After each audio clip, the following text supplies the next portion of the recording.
They found her half buried in the snow, one boot missing, her bonnet torn and frozen to her cheek.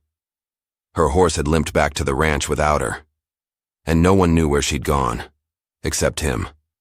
The silent cowboy with a scar under his jaw and eyes that never told what he was thinking.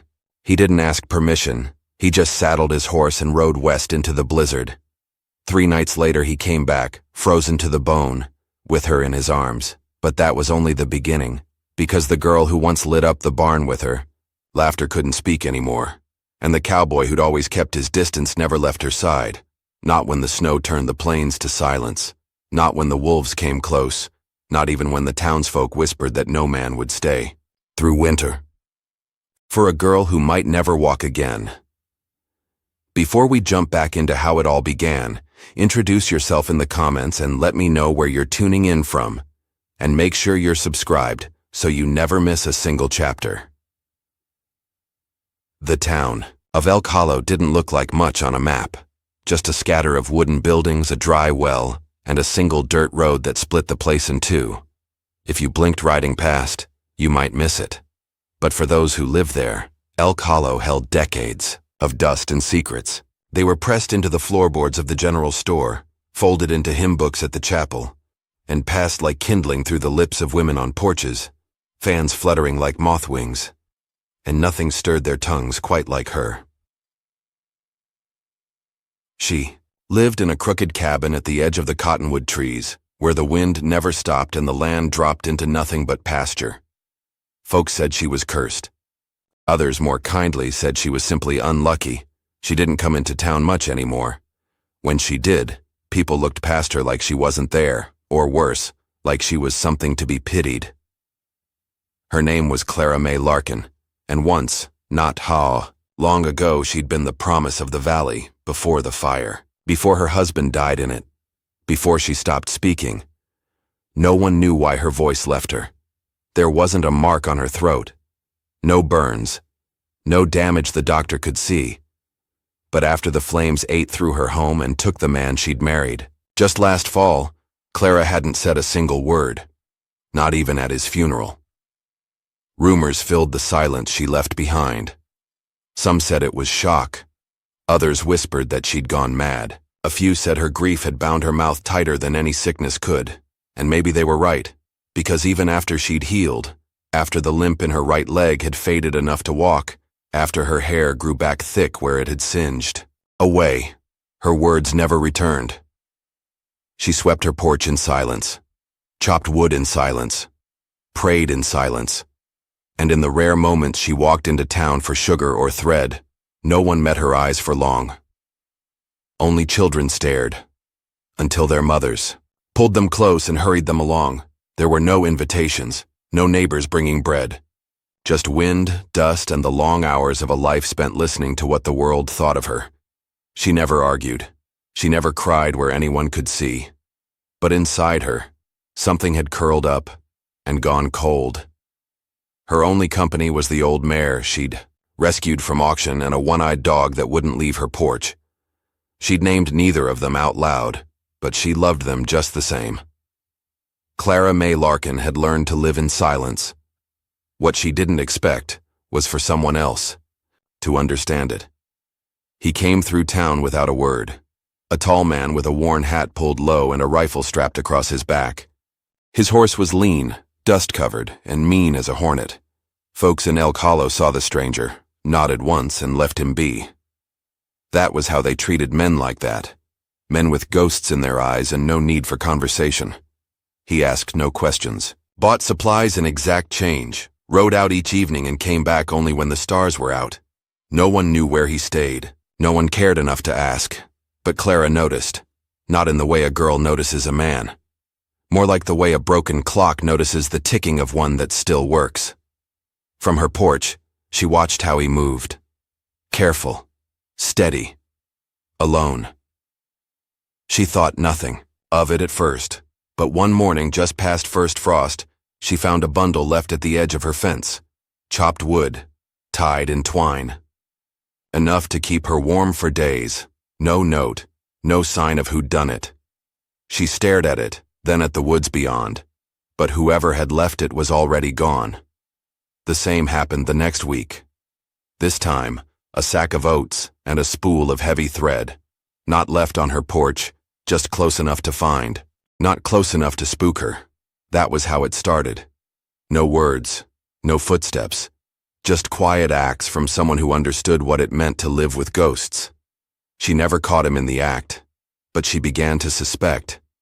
She saw the way the stranger glanced toward her property when he rode out of town, saw how he paused, just slightly, before nudging his horse forward again. And then, one afternoon in late November, her dog ran off after a rabbit. She followed, only a little too far, only a little too fast, and twisted her bad ankle on a patch of ice under the cottonwoods. By the time the pain settled in and the cold crept through her gloves, it was already near dusk. Her mare had bolted. Her boot had slipped off in the scramble. She knew then she wouldn't make it home that night. But someone found her. She didn't hear him coming, only felt the strong arms that lifted her and the warmth of a coat pressed close. When she opened her eyes, her face pressed against a stranger's chest, she saw the scar under his jaw. The silent cowboy. He didn't ask questions, didn't scold, just carried her through the snow, one careful step at a time until her cabin came into view. That was the night the townsfolk began to talk again. Not in whispers this time, but in worried, wondering tones. Because she hadn't just survived. She'd been saved. By a man no one knew, and when he didn't leave the next morning or the next after that, when he kept the fire going through the long stretch of December, they started wondering what exactly was keeping him there. But Clara didn't wonder. She knew. Sometimes silence recognized silence, and pain knew its own shape in others. The wind changed sometime after Christmas. Clara felt it in her bones before she saw it on the horizon. The kind of cold that didn't bite. It burned. Skies stayed a slate gray for days, and the creak of the trees outside her cabin took on a hollow tone, like the land was holding its breath. She'd gotten used to sharing the quiet with him by then. The stranger hadn't said his name. She hadn't asked. He rose before dawn each morning, split firewood, fed the mare, and mended the cabin's sagging beams with the sort of quiet patience only a man used to solitude could carry. He didn't speak often, but when he did, it came low and measured. Like, words cost him something.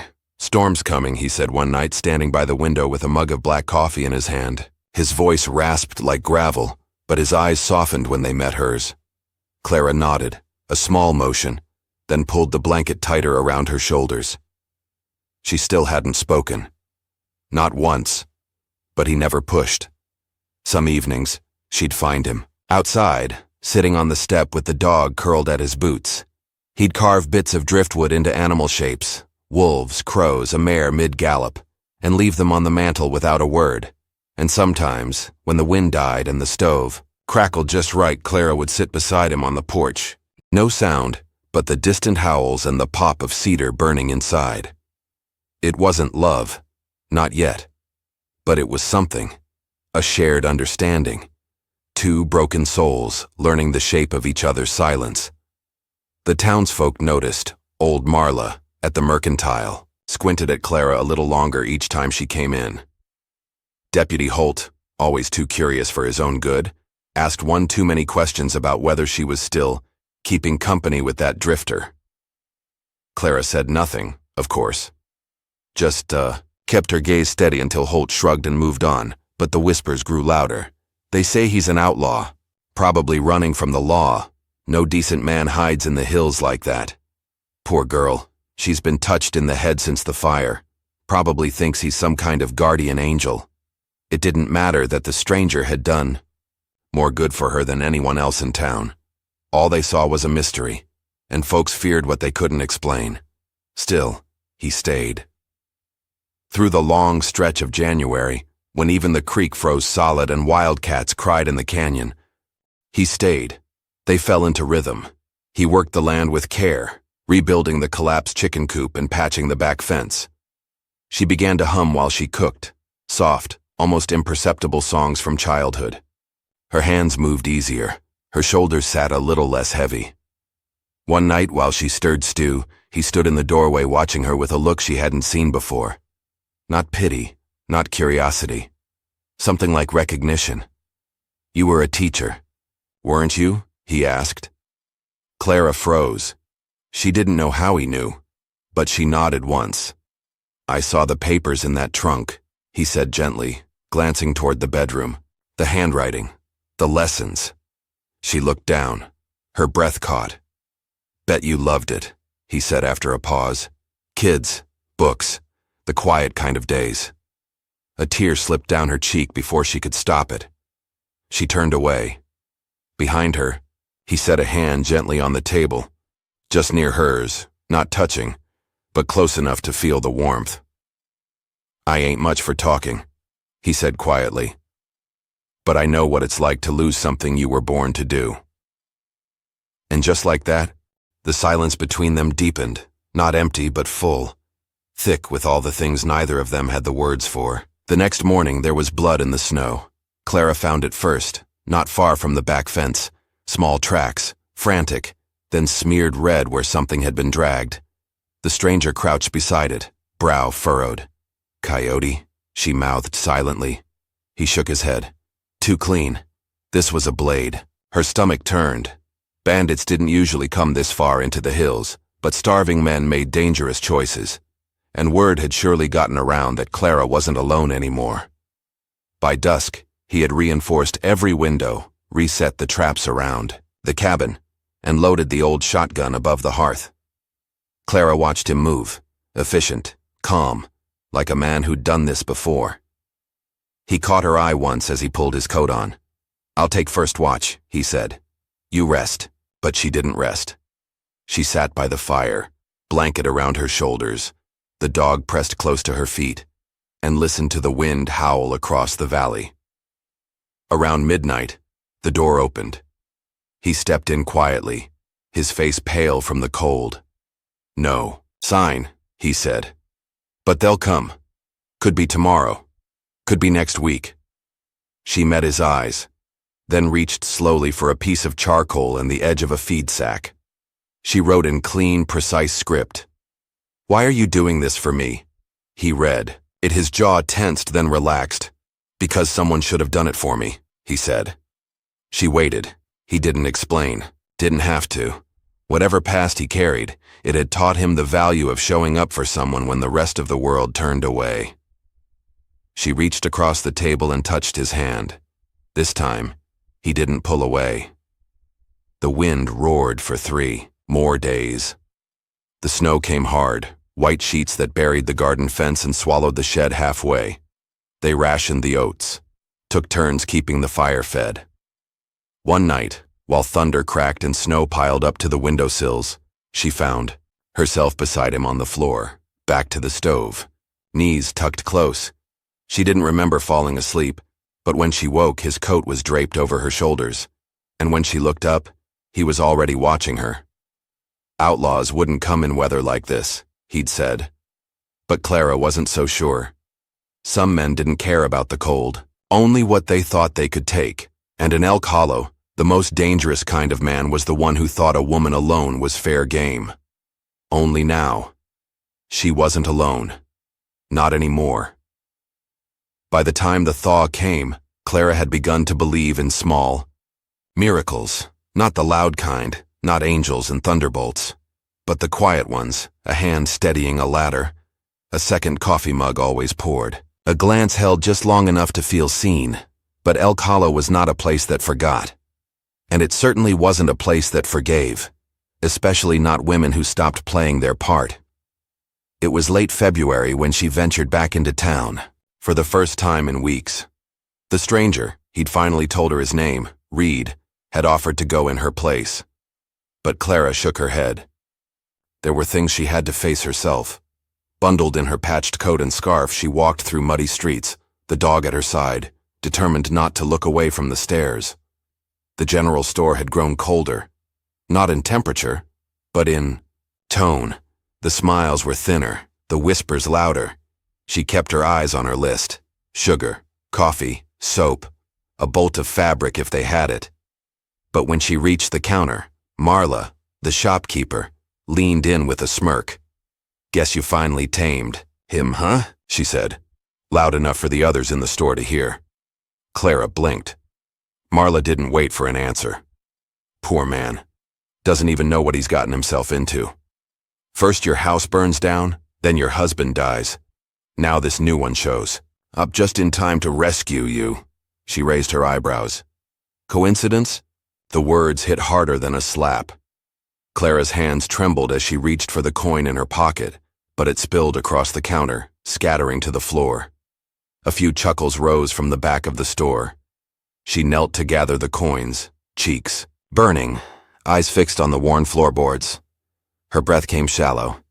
And then, from the back, Deputy Holt stepped forward. "Maybe we ought to ask what really happened that night, Clara," he said, arms crossed. "Stranger shows up just before winter, never tells anyone where he's from, lives up there like a ghost, and now you can't seem to stay away from each other." She froze.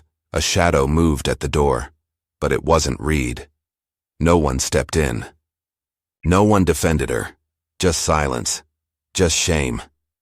The old burn scar on her shoulder seemed to prickle again, and the heavy, wordless grief she'd buried months ago cracked wide open in her chest. She fled. She didn't remember how far she ran.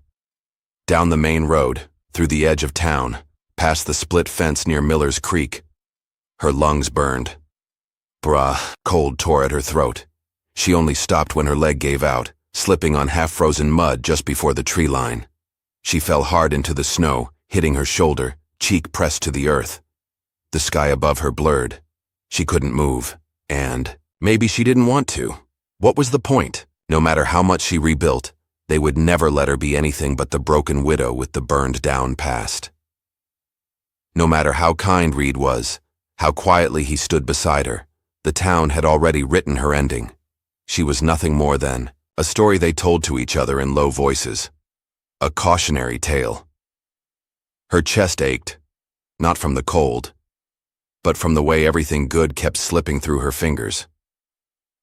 And for a moment, in the heavy silence of the forest, Clara wished she hadn't made it out of that fire at all.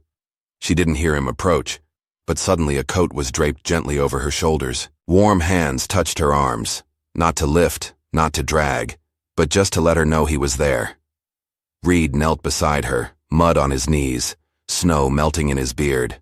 No questions, no anger, just presence. He sat beside her without speaking, and slowly, painfully she began to sit up. When she finally looked at him, her face blotched with tears and wind, she mouthed something he hadn't seen from her before. Why? Reed didn't answer right away. He looked out at the trees, at the bruised gray sky, at the broken fence in the distance. Then he said, "Because I've seen the way they look at you, like you're meant to carry guilt for surviving." He glanced back at her. "I've seen that look before. On my sister. On my ma. On myself sometimes." Clara's lips parted, but no words came. He looked down at his hands, raw from chopping wood, and added quietly, "They did the same to me once. Blamed me for a fire I couldn't stop. Thought I was cursed. I left. I didn't stop running for 3 years." She watched him, a new piece of the puzzle clicking quietly into place. "You stayed," she mouthed. He met her eyes. "So did you." They sat like that for a long time. Eventually he helped her up, not carrying her, just standing beside her until she found her footing. They walked back through the trees slowly, one step at a time, the weight of town far behind them. When they reached the cabin, he started the stove while she changed. She came back wrapped in the quilt, hands still trembling, but stronger now. Hitaza handed her tea, sat in his usual spot, waited. And finally she spoke. Her voice cracked. Low, barely a whisper. But it was hers. "Reed," she said. He looked up, startled, but didn't move. She said it again, stronger this time. "Thank you." Later that night, as the snow began to fall again, she reached for his hand beneath the table. Not to be saved, not to be rescued, just to be held. And this time, when he laced his fingers through hers, she didn't flinch, She closed her eyes and breathed for the first time in days, not in fear, but in peace. Spring didn't come gently to Elk Hollow. It arrived like a reckoning. Melting snow that turned roads into rivers, thunder cracking above hills still laced with frost. Everything bloomed too fast, too wild, like the land itself was clawing back life. Clara stepped outside with bare hands and a hammer in her grip. The cabin roof needed patching, the fence resetting. But more than that, something inside her had shifted. The humiliation in town had scorched her. But instead of breaking, the heat had hardened something deep inside. She was done hiding. "You sure about this?" Reed asked that morning as they spread lumber and iron nails across the dirt yard. She nodded. "It's my land. My name's still on the deed. They don't get to erase me." A flicker of pride touched his eyes. They worked side by side for hours. The old barn, half rotted and leaning, took shape plank by plank. Reed showed her how to brace the beams. She taught him how to set the ridgepole straight, the old school teacher. Precision still alive in her bones. By sunset, the frame stood strong, a skeleton of what would be a horse stable come summer. That night, they sat by the fire. Not on opposite ends of the hearth anymore, but close. Her leg brushed his. Their hands shared the same mug. "You ever think about leaving?" she asked suddenly, watching the fire. Reed didn't answer at first. Then he said, "Used to. Every day. Thought peace meant disappearing." She turned to look at him. "And now," he looked at her, really looked. "Now I think peace means choosing to stay, even when it's hard." She nodded, lips pressed tight. Then, soft as the wind outside, she said, "Then stay." By mid-April, word spread. Clara and the stranger, the widow and the drifter, were building a ranch together. Folks called it foolish. Some called it scandal. But a few, the quiet ones, called it brave. One day, a widow from the north, Ridge stopped by with chickens to trade, said she'd lost her own husband to the mines and was tired of town folks too. Clara gave her coffee. They talked like old friends by dusk. A week later, 2 more women stopped by, then a man with a burned hand and no family, people others had cast aside. Something was forming, not a town, not yet, but a circle. And Clara, the girl who once barely met eyes, was becoming its quiet center. But peace is a fragile thing in the West, and ghosts have a way of showing up just when the ground feels solid beneath your boots. It started with a rider at the Sow Ridge. Distant, just a figure watching. Reed saw him first. He went stiff, his hand near the old pistol by the door. Didn't say much that night, but Clara knew that stillness meant something. "Who was he?" she asked gently. Reed hesitated. Then, "Someone from before, from when I ran." 2 days later, they came. 3 riders. Dusty coats, hard eyes, the kind of men who didn't knock. Clara stood on the porch while Reed stepped forward, calm but squared. "You're a long way from home," he said. The tallest rider spat into the dirt. "So are you, preacher," Clara blinked. "Preacher?" Reed didn't flinch, just said, "That life ended a long time ago." The man laughed. "You think fire and guilt burn that easy? You left a town smoldering, and now you want to start another?" He glanced toward Clara. "She know who you are?" Clara stepped forward then, small but steady. "She knows enough," she said. The man smiled, wolfish. "We're not here to preach, just to remind him. The past don't stay buried." With that, they rode off. But the message was clear. Reed's peace, their peace, and had a price. That night the air turned thick with heat. The sky rumbled and Clara dreamed of fire again, the kind that stole her first home, her voice, her sense of safety. She woke sweating, breath ragged, but this time, she wasn't alone. Reed sat beside her, silent, eyes on the window. "I never wanted to be someone else," he said after a long pause. "But I couldn't stay a preacher in a town that burned my sister for falling in love." He swallowed. "I lit that fire, not the church, but the warning, to buy her time." They called it arson, called it murder. So I ran. Clara reached for his hand, held it tight. He looked at her like she was something holy. You're not the only one who's lived through smoke, she whispered. The next morning, Clara took the old ledger she used for tracking eggs and wrote something new. Clara and Reed, Hollow Creek Horse and Healing. They nailed the sign over the barn door.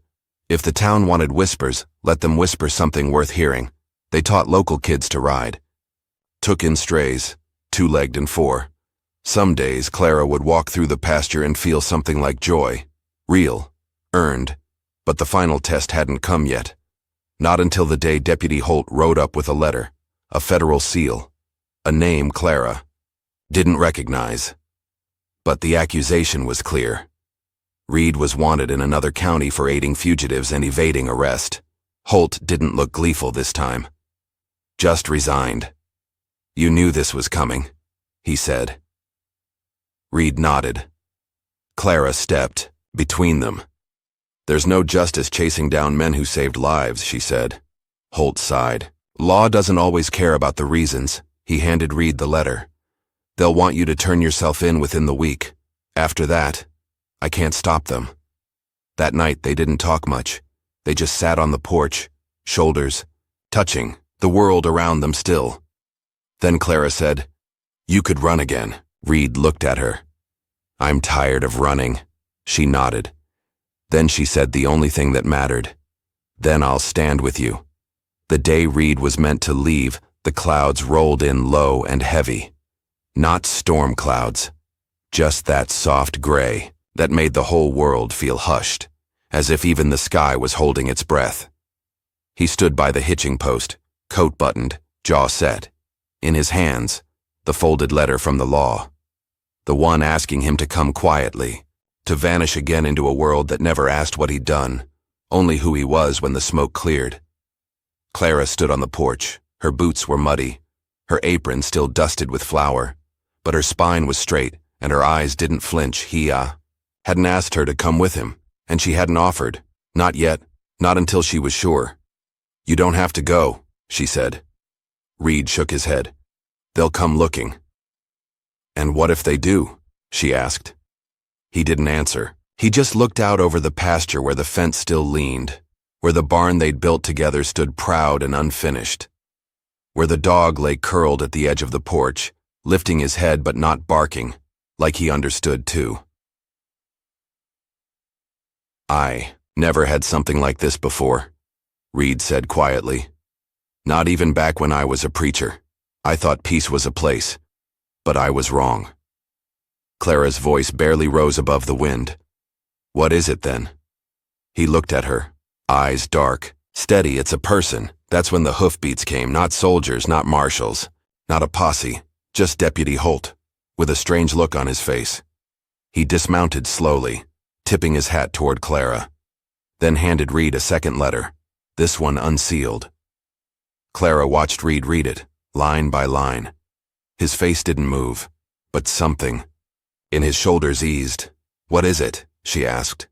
Reed swallowed. "The charges were dropped," he said, stunned. "Someone from my old town, the one I thought hated me, wrote a letter, said I saved lives, said I was right to leave." He looked up, dazed. "They're not coming." Clara stepped forward, chest rising. "Then you get to choose," she said. "Not fear, not shame. You." Later that evening, as the wind settled into hushes through the pine trees, Clara brought out a folded cloth bundle.